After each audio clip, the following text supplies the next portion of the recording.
Hello students, कैसे हो? एकदम बढ़िया। ठीक है, चलो अगला टॉपिक मैं लेकर आया हूँ एरर एनालिसिस का। क्लास 11th के सिलेबस में ये बहुत इंपॉर्टेंट टॉपिक है और जेईई और नीट की प्रिपरेशन के लिए भी बहुत इंपॉर्टेंट टॉपिक है। चलो स्टार्ट करते हैं। एरर एनालिसिस क्या है बच्चों? हमने यहाँ पर बहुत डिटेल में ये चीज़ डिस्कस करना है कि एरर क्या होता है और अगर किसी फ़िज़िकल क्वांटिटी की रीडिंग में एरर आ जाए तो फिर उसको हमने कैसे हैंडल करना है। एरर का क्या मतलब है बच्चों कि जैसे आप कोई मेजरमेंट लेते हो, ठीक है, आप लैब में कोई एक्सपेरिमेंट कर रहे हो, आपने उससे कोई मेजरमेंट लिया, कोई रीडिंग लिया, तो बहुत सारे ऐसे सोर्सेज हो सकते हैं जिसकी वजह से वो रीडिंग गलत हो सकती है और बहुत सारे उन सोर्सेज के बारे में हमें पता होगा और बहुत सारे सोर्सेज के बारे में नहीं पता होगा। तो हम जब रीडिंग लेते हैं, एक तो हम श्योर नहीं होते कि हाँ ये ठीक ही होगी।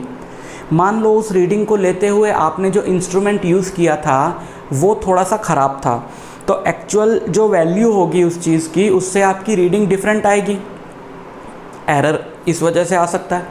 मान लो वो इंस्ट्रूमेंट ठीक था, आपको यूज़ नहीं करना आता ठीक से, तो आपने गलत रीडिंग ले ली, तो भी एरर हो सकता है।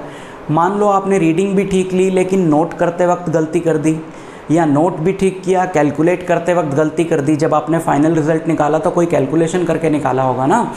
तो इन सब वजहों से एरर आ सकता है। प्लस लैब का टेम्परेचर, प्रेशर, ह्यूमिडिटी, बिल्डिंग की वाइब्रेशंस, ये बहुत सारी चीज़ें हैं जो बहुत सारी रीडिंग्स को किसी ना किसी तरह से अफेक्ट करती हैं। तो अगर हमारे पास कोई एक रीडिंग आ जाती है किसी भी एक्सपेरिमेंट में, तो हम पूरी तरह से श्योर नहीं है कि ये रीडिंग करेक्ट होगी। ठीक है, इसको चलो और डिटेल में हम डिस्कस करते हैं। मान लो आप एक स्केल से रीडिंग ले रहे हो, नॉर्मल स्केल है आप जो यूज़ करते हो, जिसमें कि लीस्ट काउंट है 1 mm। बच्चों लीस्ट काउंट क्या होता है? लीस्ट काउंट है कि मिनिमम उस इंस्ट्रूमेंट से कितनी वैल्यू मेजर की जा सकती है। आप देख रहे हो कि जो आपके हाथ में स्केल है उसमें जो सबसे छोटी डिवीज़न है वो 1 मिलीमीटर की है। अगर कोई रीडिंग 1 मिलीमीटर से कम होगी तो आप उस स्केल से एक्यूरेटली नहीं ले सकते, या फिर अगर वो इस तरीके से ख़त्म हो रही होगी, मान लो 2 सेंटीमीटर 3 mm और 2 सेंटीमीटर 4 mm के बीच में हो किसी चीज़ की लेंथ, तो आप उसको एक्यूरेटली नहीं बता सकते। तो इसका जो लीस्ट काउंट है वो हुआ 1 मिलीमीटर। इसी तरीके से और प्रिसाइजली मेजर करने के लिए हमारे पास आता है वर्नियर कैलिपर, जिसका 0.1 mm होता है लीस्ट काउंट। उससे प्रिसाइज जाना हो तो स्क्रू गॉज होता है जिसका 0.01 mm होता है। जो आपके घर में दीवार पे घड़ी लगी है उसमें सेकंड की सुई है अगर, तो उसका लीस्ट काउंट हो गया 1 सेकंड। ठीक है, ये लीस्ट काउंट होता है। लीस्ट काउंट की वजह से भी एरर आ जाता है। पहले हम उसको डिस्कस करें। जैसे हमारे पास ये एक स्केल है, मिलीमीटर स्केल जो आपके पास होता है,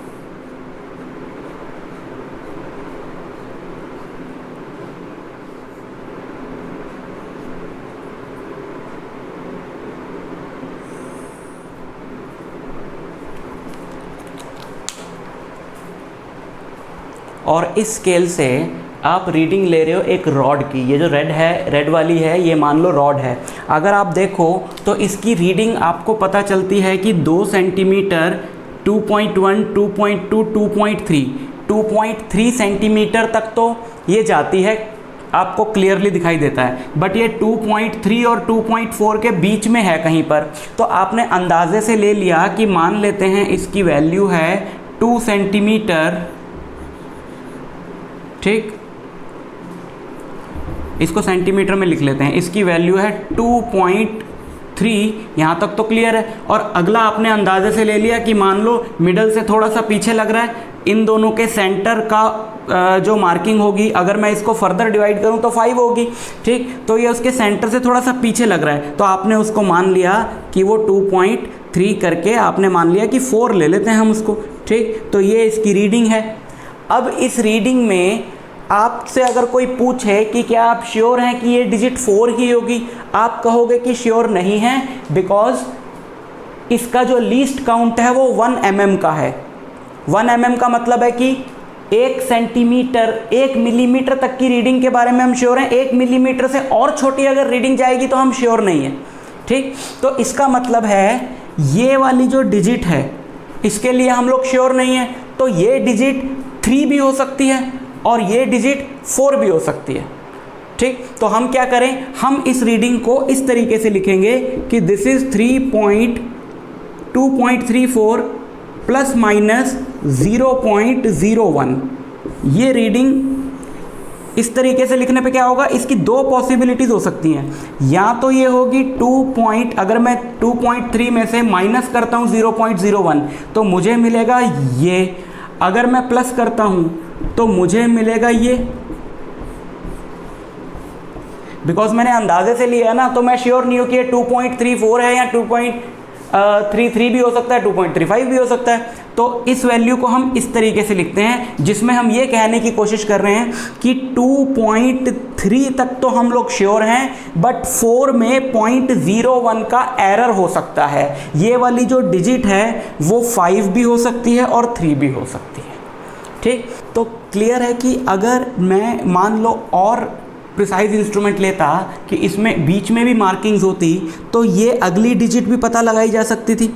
तो मुझे क्लियरली पता चलता कि सपोज़ ये 4 है और अगली डिजिट मान लो 5 होती, तो फिर ये एरर हमारा सिमट के कितना हो जाता, 0.001।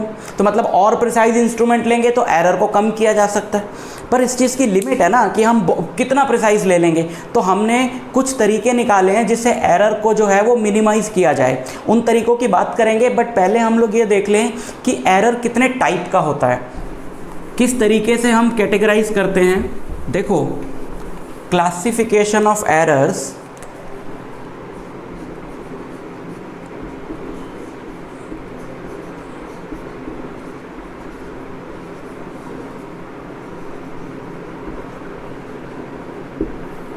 एरर्स को क्लासिफाई करने के दो तरीके हैं हमारे पास। पहला तरीका है कि हम इस बेसिस पे क्लासिफाई करें कि हमें उसका कॉज पता है कि नहीं पता है, on the basis of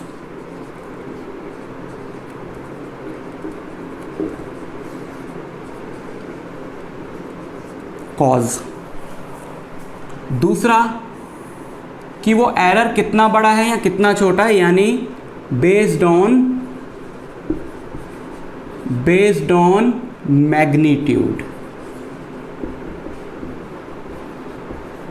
based on magnitude. ठीक है,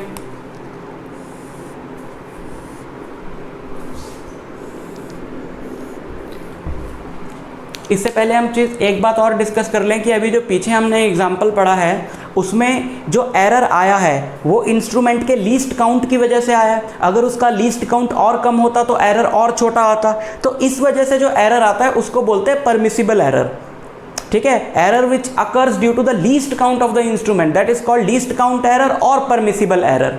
ठीक, उसके अलावा हम इसको क्लासिफाई कर देते हैं on the basis of cause and on the basis of magnitude. Cause के बेसिस पे ये हैं दो तरह के एरर्स।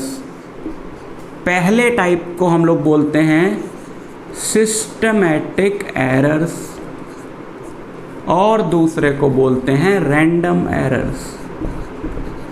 बच्चों, नाम से पता चल जाना चाहिए कि कॉज के बेसिस पर है ना, कि वो एरर्स जिनका कॉज पता है उनको हम लोग क्या बोलते हैं, सिस्टमैटिक एरर, और जिनका कॉज नहीं पता है उनको बोलते हैं random error. Errors whose cause is known। देखो, एरर आया तो है बट हमें पता है कि क्यों आया है। फॉर एग्ज़ाम्पल, कभी ऐसी चीज़ों की वजह से एरर आ जाता है जो हमें मालूम तो होता है लेकिन हम लोग इग्नोर कर देते हैं या भूल जाते हैं। फॉर एग्ज़ाम्पल, जैसे आप किसी पेंडुलम का टाइम पीरियड मेजर कर रहे हो। अब पेंडुलम का टाइम पीरियड मेजर करते वक्त जो लैब में एयर रेजिस्टेंस है उसका भी ख्याल रखना पड़ेगा। हालांकि वो बहुत कम है, लेकिन अगर आप उसको छोड़ देते हो तो आपकी रीडिंग एक्चुअल रीडिंग से मैच नहीं करेगी।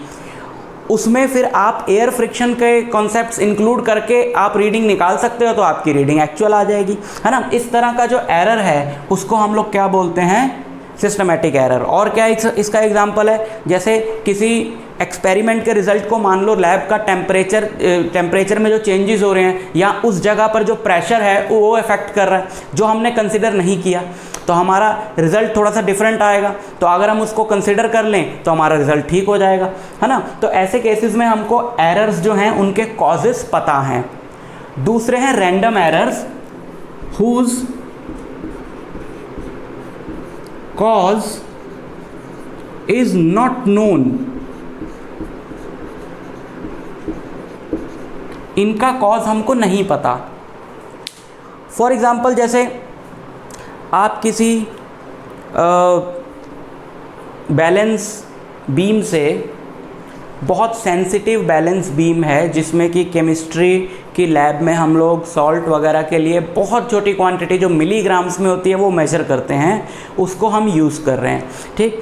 अब उससे क्या होता है कि अगर थोड़ी बहुत वाइब्रेशंस भी हों आसपास तो उससे रिज़ल्ट अफेक्ट हो सकता है। अब उन वाइब्रेशंस को पता नहीं लगाया जा सकता। जैसे मान लो कि कोई पास से चल के निकला, अब वो चल के निकला तो उससे मेरा रिज़ल्ट अफेक्ट हो सकता है क्योंकि उससे वाइब्रेशन पैदा हुई, तो मुझे नहीं पता कि उससे हुई या फिर मैं उसको रिड्यूस कैसे करूं, ठीक है ना। तो इस तरह के एरर्स हैं जिनके कॉजेज़ हमको नहीं पता है, वो सारे हमने किस कैटेगरी में डाल दिए, रैंडम एरर्स की कैटेगरी में डाल दिए। और मैग्नीट्यूड के बेसिस पे एरर आपका हो सकता है एब्सोल्यूट एरर। इन सब की अभी हम लोग बात करेंगे डिटेल में। मीन एब्सोल्यूट एरर, ये सारी टर्म्स हमने डिस्कस करनी है। नंबर 3 रिलेटिव एरर,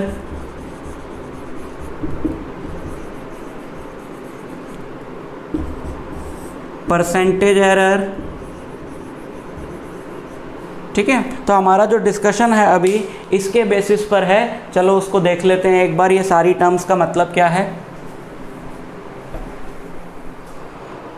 देखो बच्चों, जैसे कि अब आपको पता है कि बहुत सारे कॉजेज़ एरर्स के ऐसे हैं जो नोन हैं और बहुत सारे कॉजेज़ ऐसे हैं जो अननोन हैं, जिनके बारे में पता ही नहीं है और वो आ जाएंगे जिसकी वजह से हमारा रिज़ल्ट गलत होगा। तो हम लोग क्या करें?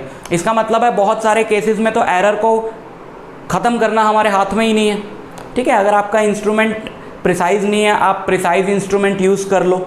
आपका कोई एरर आया, आपको पता है कि आपका इंस्ट्रूमेंट ख़राब है, उसकी वजह से एरर आया, तो आप सही इंस्ट्रूमेंट यूज़ कर लो। तो ये तो कॉज आपको पता था, ये आपका आ गया सिस्टमेटिक एरर के अंदर, ठीक है। लेकिन जो आपको रैंडम एरर के एग्जांपल्स दिए या और भी बहुत सारी चीज़ें हैं जिनकी वजह से एरर आएगा, बहुत सारी नोन है, बहुत सारी अननोन है। मेन बात यह है कि जब हमारे पास कोई रीडिंग आती है तो हमें ये नहीं पता कि वो करेक्ट है या नहीं है, तो हम नहीं मानेंगे कि वो करेक्ट है, ठीक है। तो हम लोग क्या करें? हम क्या करते हैं ऐसे केस में, हम एक्सपेरिमेंट एक बार परफॉर्म नहीं करते, कई बार परफॉर्म करते हैं। देखो, गलती एक बार हो जाती है, गलती 2 बार हो जाती है, 3 बार नहीं हो सकती, 3 बार भी हो गई तो 5 बार नहीं हो सकती, 5 बार भी हो गई तो 10 बार नहीं हो सकती, ठीक है। मान लो आपने एक एक्सपेरिमेंट परफॉर्म किया और आपकी वैल्यू आई 7.0, आपने दोबारा वो एक्सपेरिमेंट परफॉर्म किया और आपकी वैल्यू आई 6.9, तो आप सोचोगे हाँ आसपास ही है, ठीक चल रहा है सब। लेकिन मान लो आपने उसको 8 बार और परफॉर्म किया और सारी वैल्यूज़ 2 के आसपास आई, तो शुरू वाली बिल्कुल रिजेक्ट हो गई, वो बिल्कुल गलत थी। ये बात आपको पता कैसे चली? ये बात आपको पता चली 10 बार एक्सपेरिमेंट करके, ठीक है। वरना आप एक बार करते या 2 बार करते तो आप गलत वाली वैल्यूज़ ले लेते जो बिल्कुल गलत होती और आप उन्हीं को आगे यूज़ करते रहते। तो 10 बार के लिए नहीं बोल रहे हैं, बट 3 से 5 बार एक्सपेरिमेंट को रिपीट किया जाना चाहिए और उसकी जो वैल्यूज़ आएंगी, अगर उसमें से 1-2 वैल्यूज़ बिल्कुल ही डिफरेंट है, उनको तो रिजेक्ट कर दो, वो तो किसी मेजर रीज़न की वजह से आ गई। लेकिन जनरली क्या होता है कि वो सारी वैल्यूज़ जो हैं वो बिल्कुल आसपास होती हैं। तो ऐसे केस में हम लोग क्या करते हैं, देखो मान लो let results of an experiment b, मान लो आपने एक एक्सपेरिमेंट परफॉर्म किया और उसके रिजल्ट्स आए, मतलब मान लो आपने 8-10 बार रीडिंग लिया और वो रीडिंग्स आई ये A1, A2, A3 up to AN, ठीक। तो आपने कई बार रीडिंग ले ली, अब ये सारी वैल्यूज़ बहुत आसपास हैं, तो आप किसको करेक्ट मानोगे? इनमें से आप चूज़ नहीं कर पा रहे हो कि हाँ ये ठीक है ये गलत है, क्योंकि इनमें कोई बहुत ज़्यादा डिफरेंस तो है नहीं। तो हम लोग क्या करते हैं, हम इन सब का एवरेज ले लेते हैं, मीन वैल्यू AM मान लो, ये इन सब का, ये n वैल्यूज़ है ना, इन सब का average A1 plus A2 plus A3 up to AN divided by n। ठीक, ये आपकी हो जाती है मीन वैल्यू।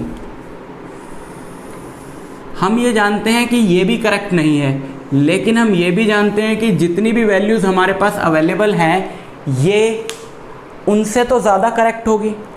देखो ये वैल्यूज़ उस तरफ आएंगी, उस तरफ अलाइन करेंगी जो एक्चुअल में करेक्ट वैल्यू है, ज़्यादा से ज़्यादा उस तरफ आएंगी। ठीक है, तो जब हम इन सब का मीन लेंगे तो जो मीन वैल्यू होगी वो भी उसके ज़्यादा क्लोज ही हमको मिलेगी। समझ में आई बात?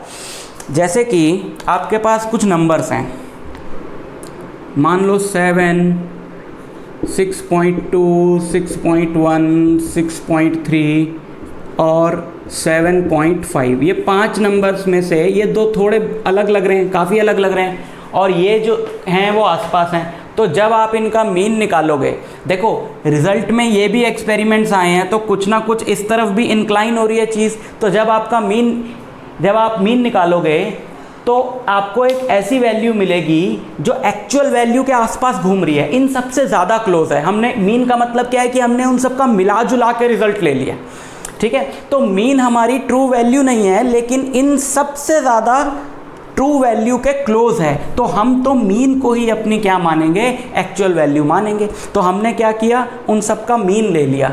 अब मीन लेने के बाद हम क्या करेंगे, क्योंकि हम जानते हैं कि ये भी करेक्ट नहीं है, तो हम क्या करते हैं, इंडिविजुअली एरर्स निकालते हैं एक एक क्वांटिटी में, जिनको बोला जाता है absolute errors.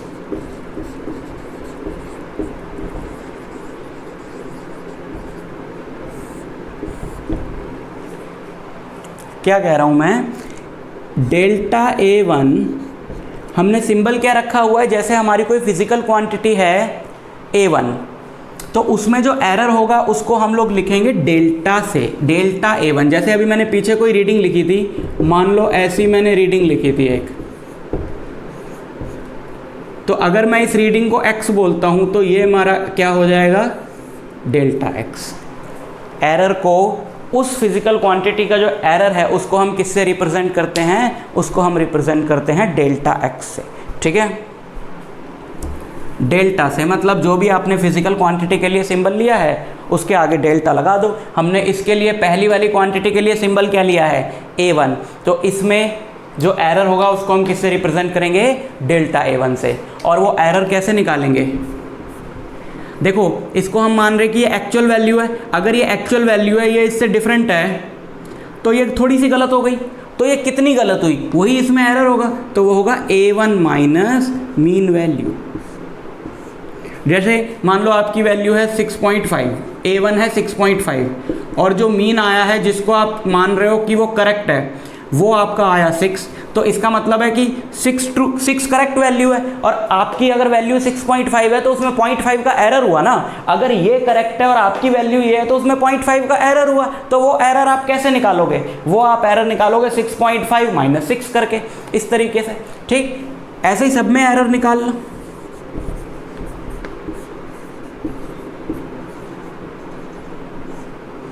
And delta AN is AN minus AM। हमने मॉड क्यों लगाया बच्चों, हम इस चीज़ में इंटरेस्टेड हैं कि जो हमारी वैल्यू है वो एक्चुअल वैल्यू से कितनी दूर है, कितनी छोटी है कितनी बड़ी है वो नहीं। जैसे एक वैल्यू मेरे पास A2 है, मान लो 7, 6.5, मान लो 5.5। ठीक, तो जब आप इससे निकालोगे तो 5.5 माइनस 6 करोगे तो माइनस 0.5 आएगा, ये करोगे A1 माइनस AM तो 6.5 माइनस 6 प्लस 0.5 आएगा। तो दोनों में सिमिलैरिटी क्या है कि ये दोनों ही वैल्यूज एक्चुअल वैल्यू से 0.5 की दूरी पर हैं, यानी 0.5 गलत है। तो हम इसमें इंटरेस्टेड नहीं है कि कौन सी बड़ी है कौन सी छोटी है, तो हमने मॉड लगा दिया कि अगर नेगेटिव भी आए तो भी हमको उसको क्या लेना है, पॉजिटिव लेना है। ठीक, इसके बाद हम निकालते हैं एक बहुत इंपॉर्टेंट चीज़, क्योंकि ये हमारी है एक्चुअल वैल्यू जो हमने मान ली, लेकिन इसमें भी तो कुछ एरर होगा, हम जानते हैं इन सबसे कम होगा, लेकिन होगा तो इसमें भी, क्योंकि एक्चुअल वैल्यू तो हमें पता ही नहीं है कि क्या है। तो उसका इसका जो एरर है वो क्या माना जाता है, उसको हम लोग बोलते हैं mean absolute error. Mean absolute error. और वो मीन एब्सोल्यूट एरर क्या होता है, इन सब एब्सोल्यूट एरर्स का mean, delta A1 plus delta A2 plus delta A3 up to delta AN divided by n। ये आपका होता है मीन एब्सोल्यूट एरर। ये ठीक है।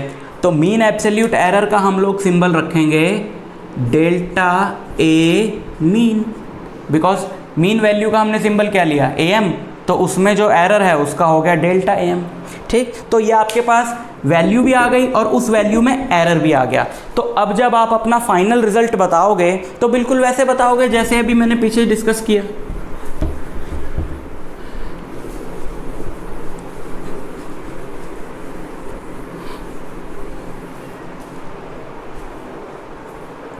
फाइनल रिजल्ट जब आप बताओगे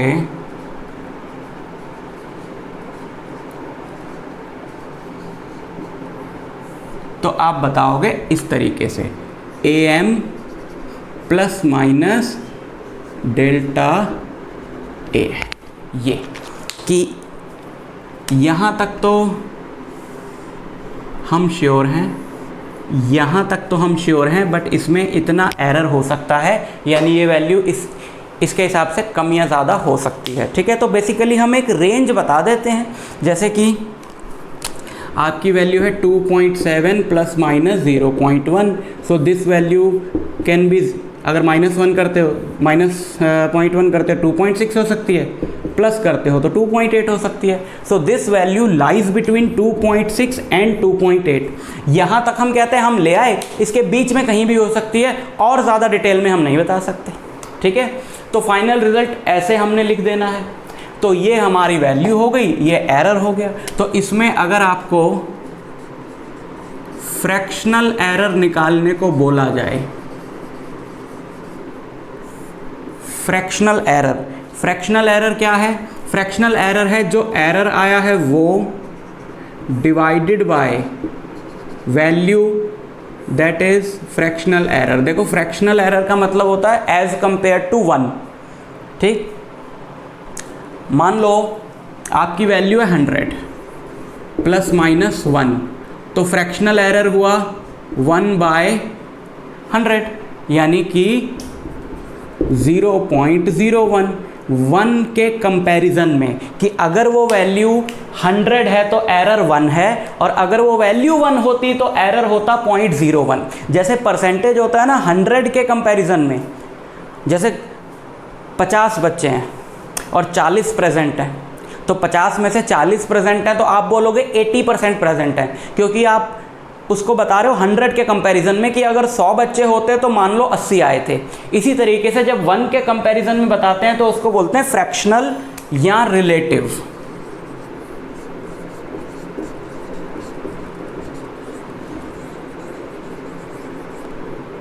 ठीक है, और final last one is percentage error. जब 100 के कंपैरिजन में बताते हो तो उसको परसेंटेज बोलते हैं। तो 100 के कंपैरिजन में कैसे बताओगे, 1 के कंपैरिजन में आप बता चुके हो, तो 100 के कंपैरिजन में बताने की कोई दिक्कत ही नहीं है, उसी को आपने 100 से मल्टीप्लाई कर देना। ठीक, समझ आई बात। तो ये हो गया आपका परसेंटेज एरर। जो इसमें इम्पॉर्टेंट चीज़ें हैं उनको मैं ज़रा रेड से कर देता हूँ, बाउंड्री बना देता हूँ। ये आपका हो गया fractional error. Final result fractional error, percentage error, very important. ठीक, समझ में आई बात। एक एग्जांपल लें इस पे, चलो इस पे एक एग्जांपल लेते हैं। तो बच्चों क्वेश्चन है ये, the diameter of a wire as measured by screw gauge was found to be हमने एक स्क्रू गॉज से एक वायर का डायमीटर मेजर किया और हमने वो रीडिंग ली 5 बार और वो अलग अलग रीडिंग्स आई बहुत आसपास। ये क्या निकालना है? Mean value of diameter. ठीक है, पहला पार्ट करते हैं, बहुत ही सिंपल सा है। पहला पार्ट क्या है? Mean value. तो मीन वैल्यू हो गई हमारी AM, मान लो ये A1 A2 A3 इस तरीके से हमने ले लिया, दैट इज़ 2.620 प्लस 2. ठीक, इन सबको ऐड करके डिवाइडेड बाय 5 कर दो, ये मीन वैल्यू होगी। ठीक है, तो जब हमने इसको ऐड करके 5 से डिवाइड किया तो हमारा रिज़ल्ट आया ये सेंटीमीटर में है, देखो यूनिट, तो ये हमारा इतना सेंटीमीटर आया रिज़ल्ट। लेकिन अब हम इसको ये नहीं लेंगे। सिग्निफिकेंट फिगर्स वाला वीडियो देखा है आपने? सिग्निफिकेंट फिगर्स के हिसाब से हमको सारा मेजरमेंट में काम करना होता है। यहाँ पर देखो सब में कितनी सिग्निफिकेंट फिगर्स हैं। एडिशन में रूल क्या है कि डेसिमल के बाद जितनी सिग्निफिकेंट फिगर्स हैं उतनी हमको लेनी पड़ेगी। यहाँ पर डेसिमल के बाद सब में 3 सिग्निफिकेंट फिगर्स हैं और इसमें आ गई 4, यानी कि हमको यहाँ पे एक डिजिट राउंड ऑफ करना पड़ेगा। इस 8 को हटाना पड़ेगा, इस 8 को हटाना पड़ेगा। और रूल क्या है कि जो डिजिट आप हटा रहे हो वो 5 से बड़ी है तो आपने पीछे वाली डिजिट को 1 बढ़ा देना है। तो ये आपका जो रिज़ल्ट होगा, ये 5 जो है वो हो जाएगा 6, तो 2.626 सेंटीमीटर। ठीक, तो ये हो गई हमारी मीन वैल्यू। सेकंड पार्ट में क्या पूछा गया है? सेकंड पार्ट में पूछा गया absolute error in each measurement. Her measurement में एब्सोल्यूट एरर निकालो। डेल्टा A1, डेल्टा A1 क्या होगा? Mod of A1, A1 is 2.620 minus mean 2.626 which is 0.006। इस तरीके से आप सबके निकाल लो।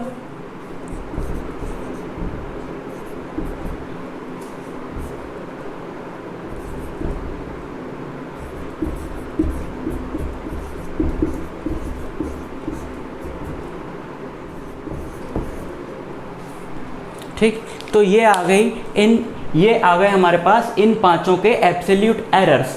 ठीक, उसके बाद हमको क्या बोला है? हमको बोला है मीन एब्सोल्यूट एरर निकालने का। मीन एब्सोल्यूट एरर निकालेंगे इन सब का मीन करके। ठीक,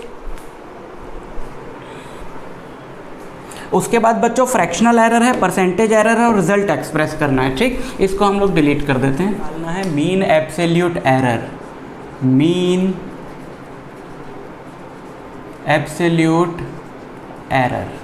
ठीक है, मीन एब्सोल्यूट एरर बच्चों इन सब का सम करके डिवाइडेड बाय 5 करो। इसका सम कितना है? 4 + 2 6 7 13। तो इसका जो सम आया है वो है 0.013 डिवाइडेड बाय 5, ये आएगा आपका ये। ठीक, बट सम किया है ना, सम किया है तो डेसिमल के बाद देखो कितनी डिजिट्स हैं, डेसिमल के बाद 3 डिजिट्स हैं। यहाँ पर हो गई 4, तो हमें 3 रखनी है। तो वो 3 कैसे बनेंगी? वो बनेंगी यहाँ पर राउंड ऑफ करके इस 6 को हटा के। इस 6 को हम हटाएंगे तो ये 5 से बड़ा है, तो पहले वाला जो हमारा नंबर है वो 1 बढ़ाना पड़ेगा हमको। ठीक, तो ये हमारा हो गया मीन एब्सोल्यूट एरर।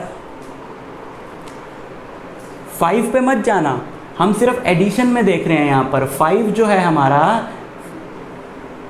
ठीक, अब हमें क्या निकालना है? अब हमें निकालना है फ्रैक्शनल एरर या relative error. Fractional error, fractional error क्या है बच्चों? फ्रैक्शनल एरर क्या है? हमारा जो रिज़ल्ट आया है ये हमारा मीन एब्सोल्यूट एरर हुआ और हमारा जो रिज़ल्ट था वो 2.626 था। ठीक, लास्ट पार्ट इस क्वेश्चन का ये भी था कि रिज़ल्ट को प्रॉपर फॉर्म में लिखो एरर के साथ, तो वो प्रॉपर फॉर्म हो गई बच्चों ये 2.626 plus minus 0.003।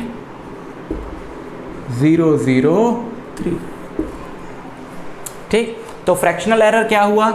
Error divided by value, physical quantity की वैल्यू 2.626। ठीक है, जिसको सॉल्व करके आएगा बच्चों 0.001। ठीक, ये हो गया हमारा fractional error. And last is percentage error. Percentage error कैसे आता है? परसेंटेज एरर आता है फ्रैक्शनल एरर को 100 से मल्टीप्लाई करके, सो इट विल बी 0.1%। ठीक है, तो फाइनली इसमें कितना एरर है? 0.1%। ठीक, इस तरीके से आप प्रोसीजर फॉलो करके ये सारी चीज़ें निकाल सकते हो। ठीक, अब नेक्स्ट वीडियो में हम लोग बात करेंगे कॉम्बिनेशन ऑफ एरर्स की, कि आपने इस तरीके से रिजल्ट्स निकाले हैं जिनमें एरर है, तो अब वो एरर वाले रिजल्ट्स को जब आप ऐड करते हो, सब्ट्रैक्ट करते हो, मल्टीप्लाई करते हो, डिवाइड करते हो, उसकी पावर्स लेते हो, तो आपको आगे कैसे बढ़ना है। ठीक है, स्टेप्स आपके क्या होने चाहिए, तो उस टॉपिक को हम लोग प्रोपेगेशन ऑफ एरर्स भी बोलते हैं। ठीक, तो उसको हम लोग डिस्कस करेंगे नेक्स्ट टॉपिक में। अभी के लिए इतना ही, बाय बाय।